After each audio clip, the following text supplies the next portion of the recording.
Hi friends, வணக்கங்க.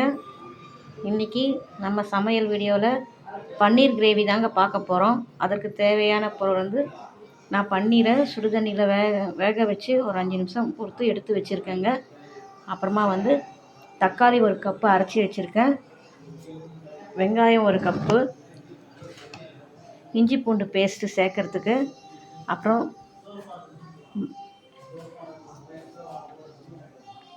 தாளிப்பதற்கு பட்டை, லவங்கம், சோம்புத்தூள் கொஞ்சம், இதில் வந்து மஞ்சள் தூள் 1 ஸ்பூனு, கரம் மசாலா, மிளகாத்தூள், தனி மிளகாத்தூள், அப்புறமா வந்து தனியாத்தூள் எல்லாம் கலந்து வச்சுருக்கேங்க. ஒரு ஸ்பூன் வச்சுருக்கேங்க. இப்போது வந்து வெங்காயம், அப்புறமா வந்து பச்சை மிளகாய் கீறி வச்சுருக்கேன் 2, கருவேப்பிலை. இப்போ கடாயில் எண்ணெய் ஊற்றி எண்ணெய் சூடாயிடுச்சிங்க. இப்போ வந்து இந்த பட்டை லவங்கத்தை சேர்த்துக்கலாம். அப்புறம் கரம் மசாலா தூளை சேர்த்துக்கலாம்.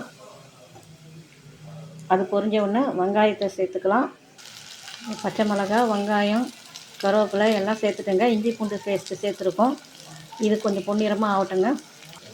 இப்போது வெங்காயம் நல்லா வதங்கிடுச்சிங்க. இப்போ நம்ம எடுத்து வச்ச இந்த காரத்துக்கான எல்லா பொருளும் சேர்த்துடலாங்க. அதோட அரைச்சி வச்ச தக்காளி விழுது, இந்த வெங்காயம் விழுது எல்லாம் சேர்த்து கலந்துக்கலாங்க. நல்லா கொதிக்கிட்டுங்க. இப்போ நம்ம உப்பு சேர்த்துக்கலாம், தேவையான அளவு உப்பு. ஸோ கிரேவி ரெடி ஆயிடுச்சுங்க. இப்போ நம்ம 1 ஸ்பூன் சீரகம், 1 ஸ்பூன் மிளகுத்தூளை போட்டு கலக்கிக்கலாங்க. இப்போ நம்ம இந்த பன்னீர் இதை கலந்துக்கலாங்க. இப்போ பாருங்கள், அட்டகாசமான மிளகு தூள் சுவையில் நமக்கு பன்னீர் மசாலா ரெடி ஆயிடுச்சு. சாப்பிட வேண்டியது தான். சப்பாத்தி, அப்புறம் தோசை, இட்லி எல்லாத்துக்கும் தோதாக இருக்குங்க. நீங்களும் இது மாதிரி செஞ்சு பாருங்கள். செஞ்சு பார்த்துட்டு கமெண்டில் சொல்லுங்கள். மறக்காமல் சப்ஸ்கிரைப் பண்ணுங்கள் ஃப்ரெண்ட்ஸ்.